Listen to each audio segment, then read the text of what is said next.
Song is called Blood Pressure. If you're a defensive coach against this option offense, your blood pressure is where you don't want it to be. Well, let me tell you what has been successful against this Georgia Tech team. Get up the line. These guys have had to get up the line. They got to keep it inside.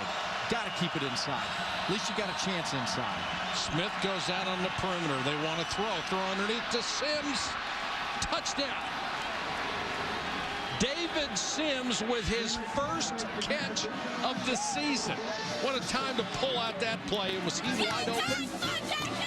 Yes. You cover everything up, and then you got to drop back, and you got to find it, and the B-back, fullback, leaks out of the line of scrimmage, and the former quarterback made a good decision to go to the B-back in this offense. Sean Tobin, the backup snapper who had never snapped in a game, is on for the extra point. Tyler Morgan apparently injured a hand, and Tobin gets the snap. Here's the touchdown again. They make it look so easy.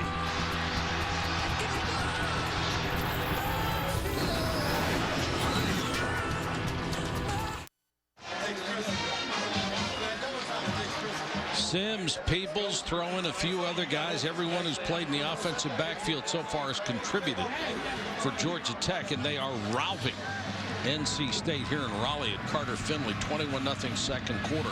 Scully will kick off. T.J. Graham, who holds every kickoff return record for NC State, is back, waiting at the 5. They could certainly use a big one from him. From the 2. Can't get outside. Cut down at the 10-yard line. What a tackle by Ja'Mai Thomas. If you're NC State, you're down 21-0. Your defense has already shown you they can't stop Georgia Tech. What do you want to do, Coach? Okay, I'm going to go out and I'm going to look at the middle of the field, and I'd get T.J. Graham underneath going across. He's got to shake and bake. The backside of the backfield. They've got to beat the linebackers. It has to be yards after the catch to set up and open up the big play for T.J. Graham. Got to score points. One play at a time. And these guys have to catch it if Glendon can put it on the mark. They've dropped a couple of passes underneath. Robert Flores has an update from the studio. Robert? Hey, Mike. South Carolina is 4-0 for the first time under Steve Spurrier, but receiver Alshon Jeffrey is yet to find a rhythm. Just one touchdown catch through the first 4 weeks. But he has number 2 right here, and look at it as he just bulls his way into the end zone. The point after was blocked. They lead Auburn 6-3. West Virginia up 7 on Bowling Green, 17-10. NC State trying to establish something on the ground. James Washington with a carry. He has averaged only 3.6 yards every time he's touched the ball this year. That's why the running attack is down at 109th in the country. You got to, like you were saying, you're trying to find something that works. Well, Al Groh told us that his defense has better players, more athletic. They understand more what he's trying to accomplish. And you see that they are flying to the ball. And there's a lot to do with the lack of success at NC State because Georgia Tech's playing well on defense. 3rd and short. Glennon trying to move the sticks. Throws behind his tight end, Bryan, who turned around and made the catch. Good grab by George Bryan, who is pretty mobile for a guy who's 265 pounds. Watch how tight a passing lane Glennon had to throw it. Linebacker, another one coming through right between 2 white jerseys. That's timing. That's a strong arm. That's the glimpse of hope you have. And that's why he threw it where he threw it, because of that defender who was flashing across. Washington on a little delay. Only gets a couple. One of the inside linebackers, Julian Burnett, was in on the stop. One of the reasons this defense is better is because it's the second year in Al Groh's 3-4 system. When you change systems, it's really a culture shock for most defensive players, and you need some time in it at repetitions. We've covered Al Groh for 20-plus years. He used to come by my high school in Houston recruiting. And so I followed him a long time. He's been around a lot of sophisticated schemes. He's got a big playbook, and the more that team can grasp, he'll put it in. Washington picks one up on the bounce as he and Glennon didn't connect on the handoff, and it went straight up into his stomach, and he was able to get a first down. Got to put this in the playbook. Yeah, absolutely. This is, the basketball program here is good. You just go with what works. That is their longest run, 9 yards in this ball game, and it came at a good time. They've got a first down out at the 44. 4-man rush. Glennon with plenty of time. Throws underneath. Washington will only get a couple out of this as Daniel Drummond made the tackle. The converted running back, who's now a linebacker. That linebacker having to cover Washington out of the backfield. That's a completion. Catch the football. And it's a 4-yard gain. That's successful. Washington, one of their leading receivers, and there's the total yardage so far. NC State, you get the feeling they really need to turn this drive into something. Washington again with a good solid run down to the 46-yard line. May have a first down. Jeremiah Atauchu was one of the guys in on the tackle for Georgia Tech. Without a running game, it is just so hard to be successful as an offense. And with a new quarterback and Mike Glennon, Dana Bible, the offensive coordinator, has had to piecemeal it. He's had to bring them along. But having said that, at some point you have to take it off and you have to tell the players it's up to you now. I'm calling the right plays. You got to make the catch. You got to shake a linebacker. You have to get separation as a receiver. They have yet to get much out of Graham. Washington straight ahead. They have found something here as Georgia Tech is obviously concerned about Glennon and throwing the ball, and T.J. Graham in particular, and the NFL caliber tight end Brian. So they're taking advantage of the running game, and it's working. That's at least a positive comment that you made there, right? It's working. Absolutely. It's working.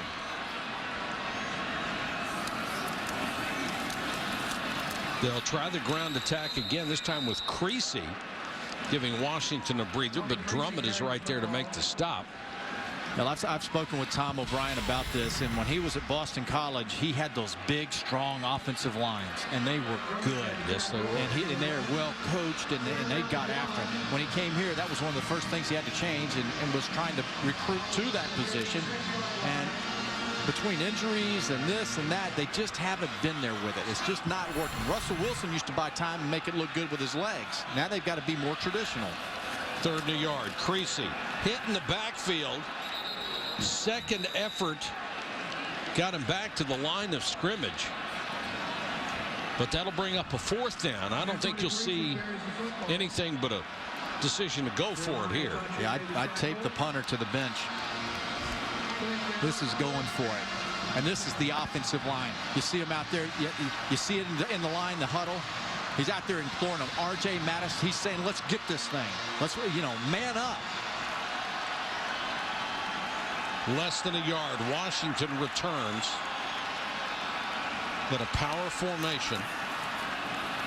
Fake the run and go to the fullback and complete it to Taylor Gentry, who makes the catch for the first down. That's the 7th catch this year for Gentry. Interestingly enough, no fullback under Tom O'Brien has ever gotten a carry. Ever. No. But he promised Taylor Gentry that before this season is over, he really likes this kid, that he will get a carry before it's over. Well, I just mentioned man up. If you're going to man up on any play, it's good to start with 47 because he is a man. Washington, as they swing it out in the flat, Georgia Tech diagnosed it perfectly. Lewis Young, the corner, came up. Atauchu came up from his linebacker spot. And by the time Washington caught the ball, he had nowhere to go. That's how it grows. That defense, they're smart. They understand the game. They're feeling it. They're playing hard. And Georgia Tech, I'm evaluating. We see teams each week. I see two games each week. And very impressed with their offense, obviously, but the way their defense is playing.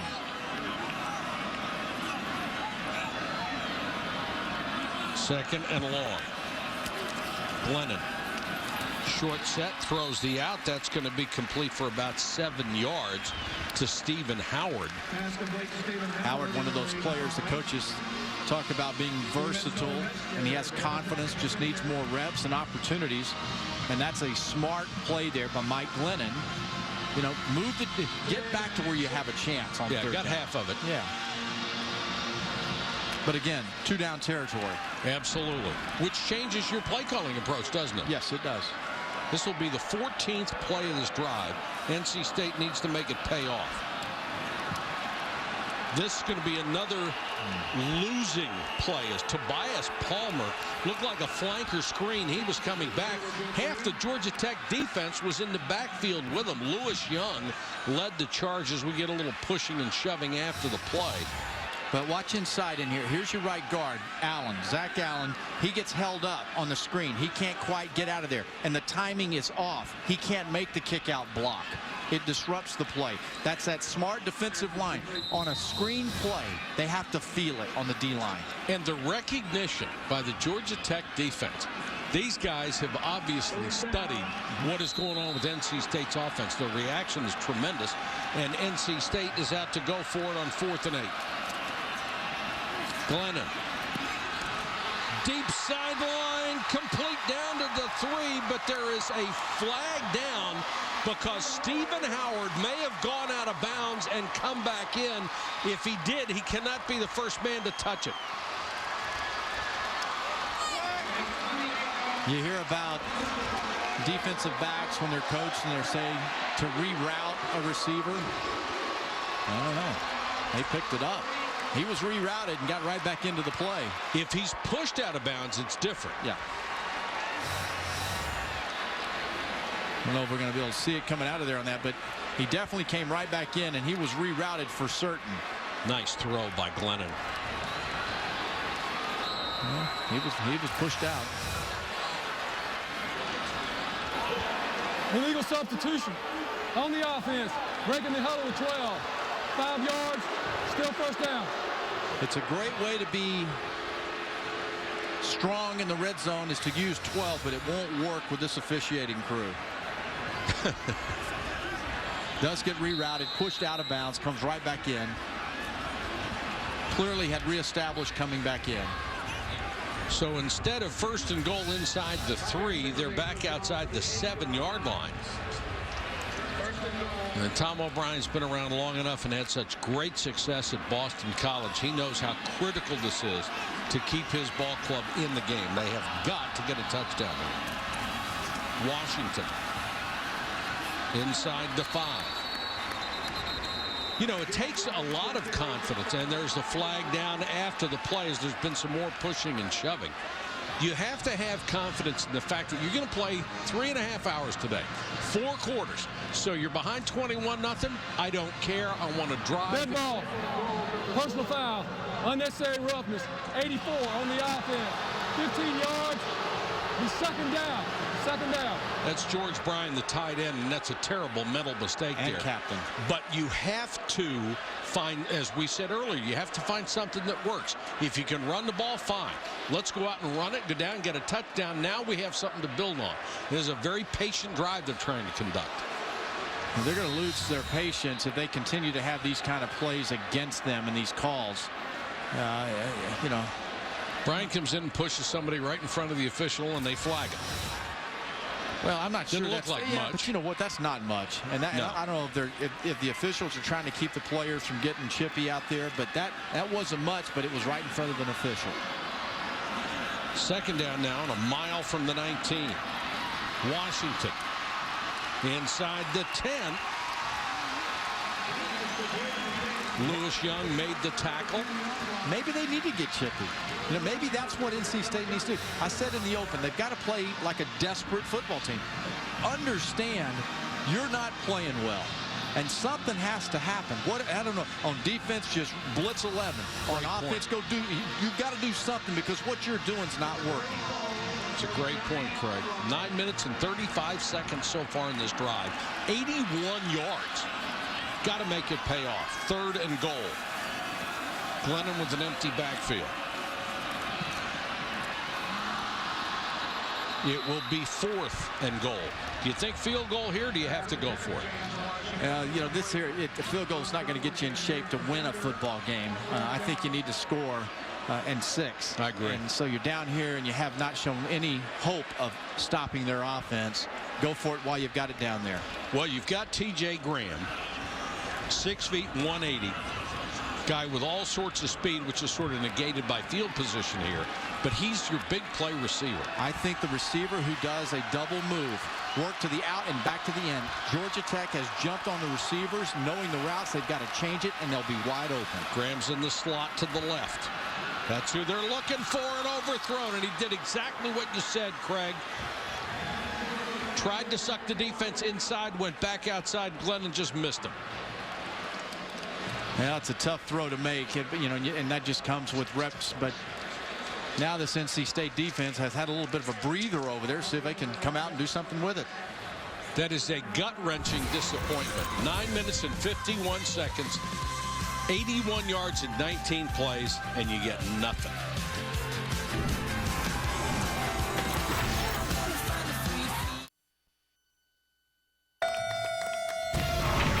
ESPN's College Football on ABC. Brought to you by AT&T. Get faster with 4G. Rethink possible. And Nissan, proud partner of the Heisman Trophy. Tailgate week fired up by Kingsford Charcoal. NC State fans not quite as fired up as they were before, but they're celebrating already in Atlanta.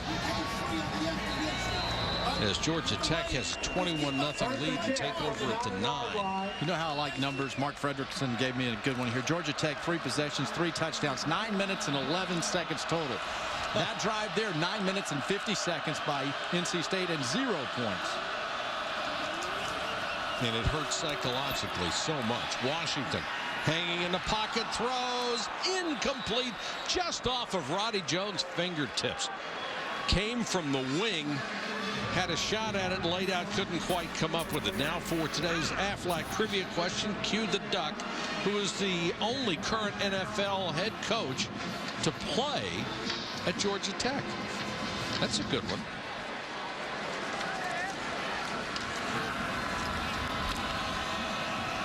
You got me. I'm thinking. Were you looking for a cricket out there? Cricket. Washington looked like a busted play and picked up about 3. DJ Green made the tackle. That will be interesting to see how Georgia Tech finishes this season. Throwing it on 1st and 10 a couple of times already in this game. That's something that Paul Johnson usually doesn't do a lot of. And the touch, though, you can see why he's doing it. I mean, that was almost completed, and it just one more problem for a defense having to think about 1st and 10 and a pass. The dangerous hill goes to the top of your screen. Got single coverage out there. They throw back to the other side. Wide open Orwin Smith that was underthrown. Sometimes that's a hard pass to throw when you've got somebody that's running free. Just want to guide it out there and make sure you hit him. And he guided it short. You know what? You've got to account for everyone, right? And when someone comes flying out of the backfield, the A-back, he's not hidden behind anything. He's right there for you to see. You're not going to get any more wide open. That's very, very fortunate. Sean Poole is on to punt to Graham. The young man with sprinter speed waits at midfield. Now the NC State defense can point to pride to that stand. Low line drive kick. There are flags down. T.J. Graham back to the 44-yard line after a 12-yard return. We'll check out another marker went down at the end of the play. One at the 10, one at the 43. Let's see what we have.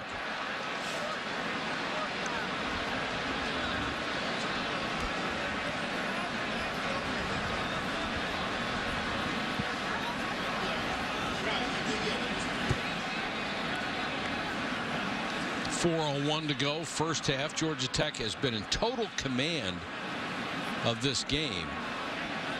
They were stalled on their first drive, but a fake punt kept it alive. They've been rolling ever since.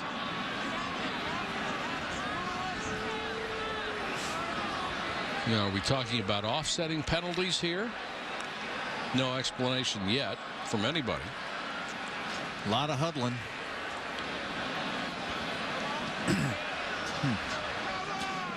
Well, at the end of the day, NC State's defense was fresh after that 10-minute basically time of possession they had, and Paul Johnson came out being a little cute, a couple of pass plays, and gave NC State an opportunity.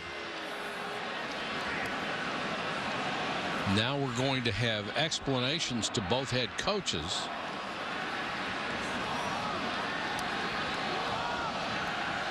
They will clue us in eventually. And I think the option goes to Tom O'Brien when the white cap goes over.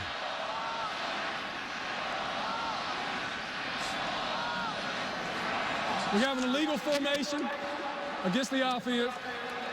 We have a personal foul, face mask against the offense.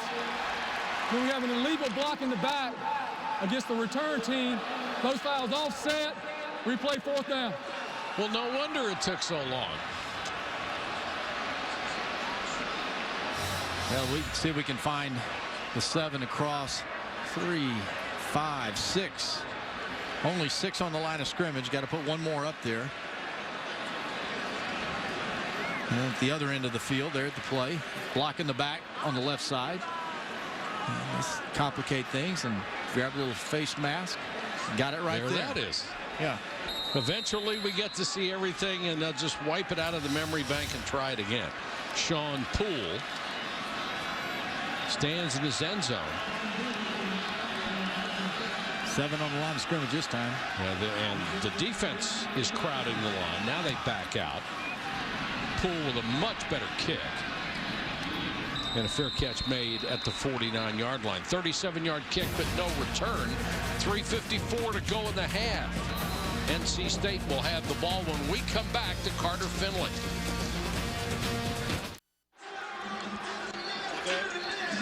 Welcome back to the ACC on ESPN. And time for the answer to our Aflac trivia question, which was, who's the only head coach in the NFL to have played at Georgia Tech? And it's Arizona's Ken Whisenhunt, who was a sensational tight end in his playing days.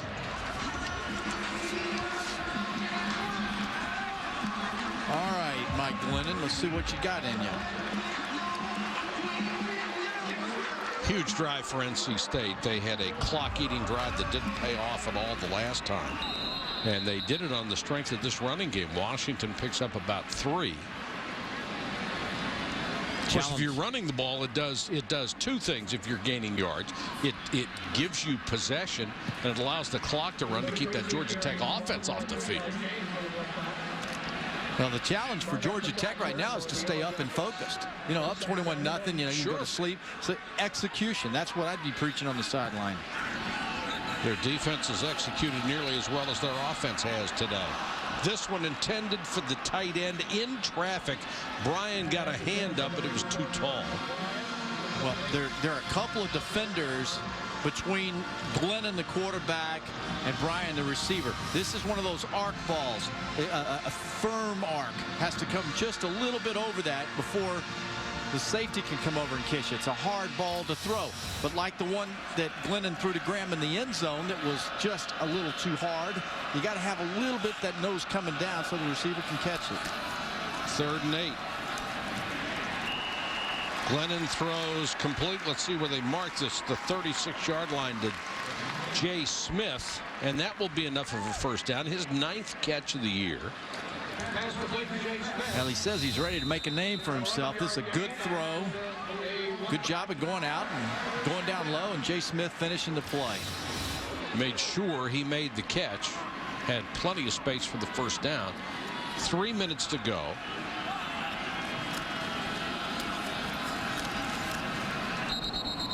Creasy will pick up about 3. Let's take a look at our Pacific Life game summary from the first half here in Raleigh, North Carolina. with NC State and Georgia Tech, and it's a 21-0 shutout so far. Georgia Tech averaging 6.8 yards a play, and Smith already with 50 yards on only 5 carries and 2 touchdowns. Glennon has been held in check by this Georgia Tech defense. Bryan, the tight end, down to the 28-yard line, wrapped up immediately by Burnett. Will bring up a 3rd and short with the clock running. Algrove was going to give a lot of different looks. Now he's just rushing 4 and being very vanilla, making sure there isn't a big play given up. You see the 4 rushers there and the linebackers dropping back at the first down marker. They're just playing smart and not giving up the big play. Glennon with the out to Smith. He's wrapped up by Atauchu.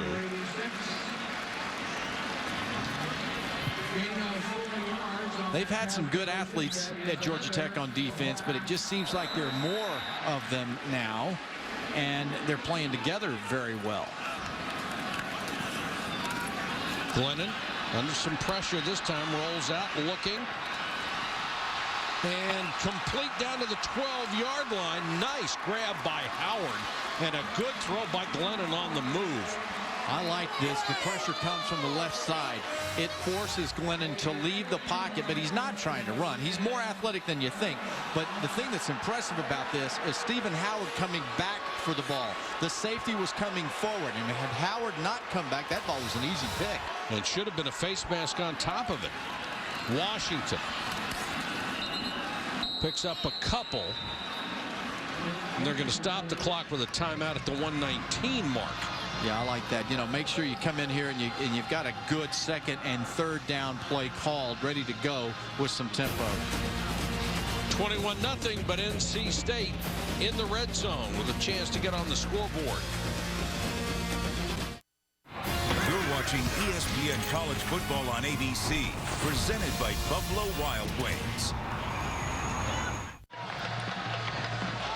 Coming up at halftime, scores and highlights from around the country, and Oklahoma State head coach Mike Gundy will join the guys on the set, give you his perspective on what's going on in college football.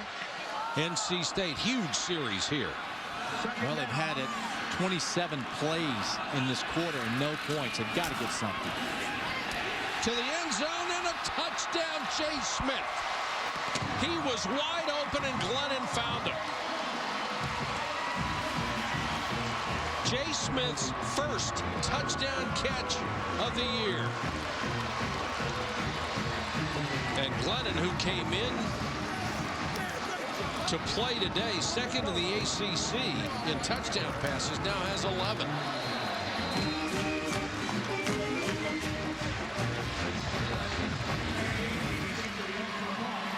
Well, if Smith wants to make a name for himself, he did on that drive, 3 catches. And Nicholas Sadie gets the extra point. NC State down by only 14, close to halftime.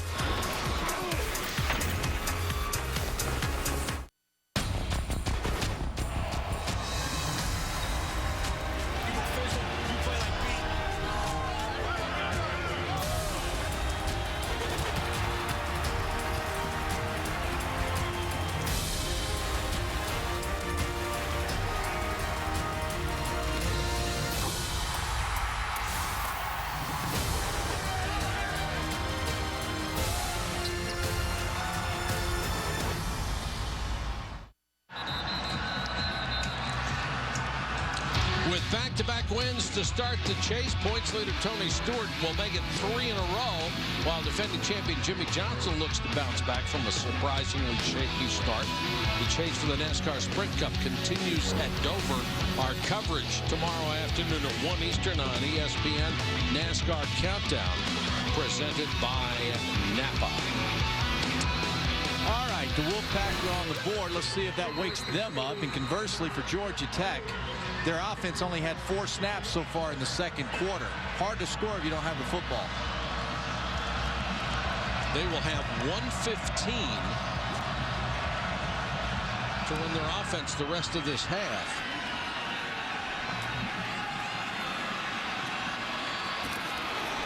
And they'll have to start from the 23-yard line. Tony Zinnon on the return. He's one of the reserve B-backs. And this is where NC State really has to be careful, because their coaches have to remind them this offense at Georgia Tech has 13 touchdowns of 20 or longer. So it's a quick strike, big play offense, whether it's by the option or by the pass. Time of possession now going NC State's way after those last 2 drives. And if nothing else, you've kept Georgia Tech off the field, which is a win. Washington with time, and now he's pressured. Washington goes down. The sack to Sweezy, who was making his first start. He led them in sacks a year ago. He's coming off a foot injury. It's a big play for that young man. Let's check in with the studio. Here's Robert.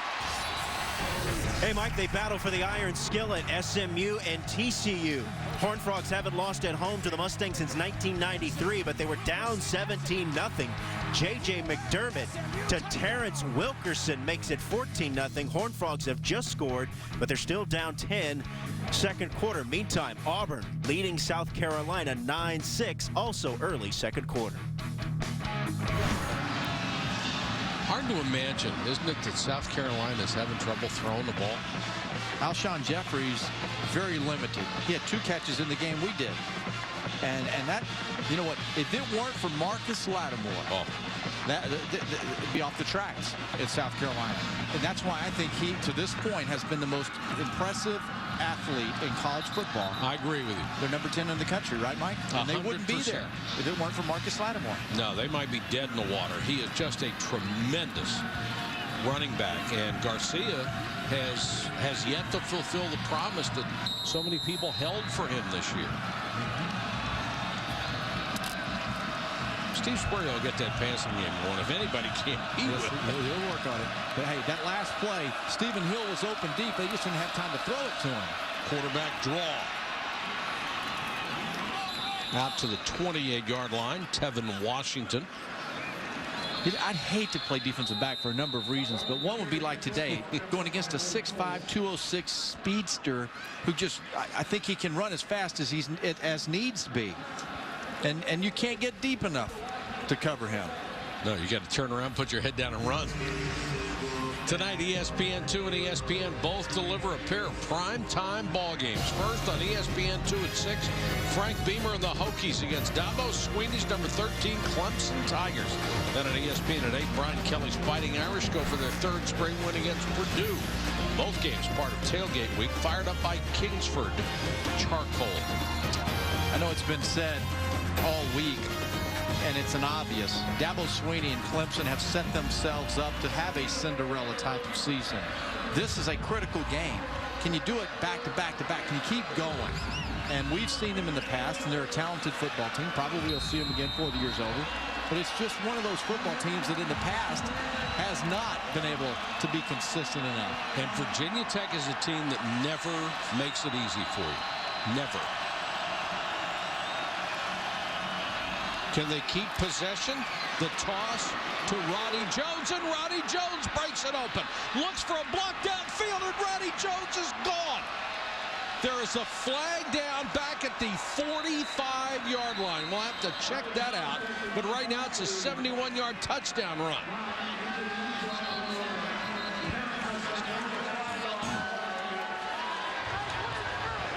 Tevin Washington has the walk and the look of it's against us. Holding. Offense. Number 17. 10 yards. They call it on Orwin Smith, blocking on the outside. And Paul Johnson is blowing a gasket. It's 3rd down. Yeah, 3rd down. At the top. Well, he reached out with that hand, it looks like, and grabbed the legs from underneath, and that's holding. And when you're out in the open like that, it's going to get you. Paul Johnson was on the field and just in mid-rage. The first flag against Georgia Tech marks him all the way back to the 30. Hey, holding's holding. If the guy held, he held. Paul Johnson obviously did not agree with the call, but the replay would show it. So it's 3rd and short because they mark it off from where the penalty occurred, and they get the first down with Preston Lyons.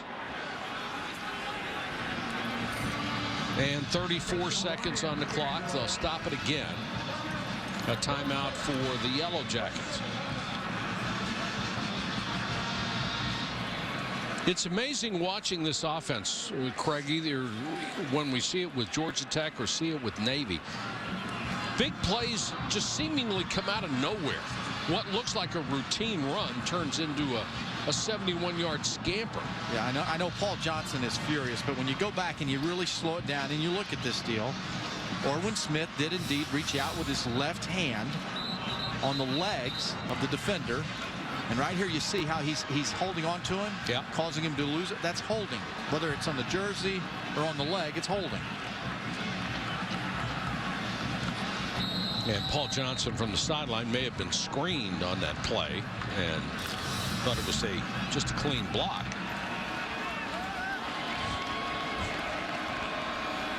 First down from the 35. Fullback straight ahead is Lyons. And Lyons up to the 47-yard line.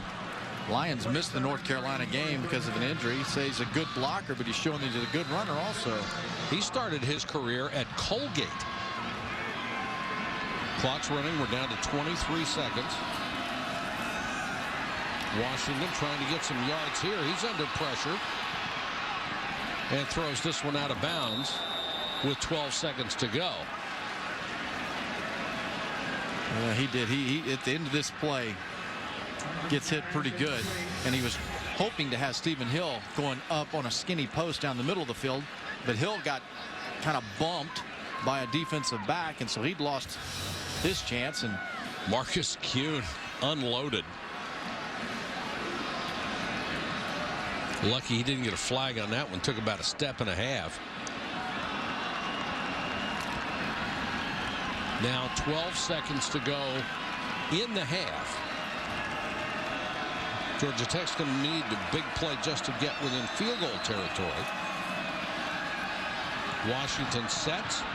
Post down the middle. Had Hill wide open to the inside and threw it too far inside. Incomplete. Well, this now to me, how can you not have someone back helping on the inside against Hill?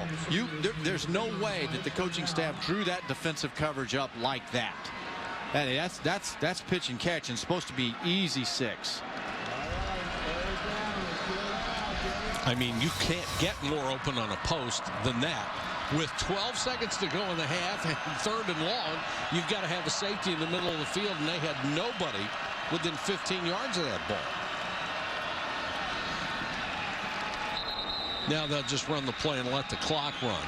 NC State very lucky going in at halftime if this holds, because this football team has not been even close, but somehow kept the ball away from Georgia Tech in the second quarter.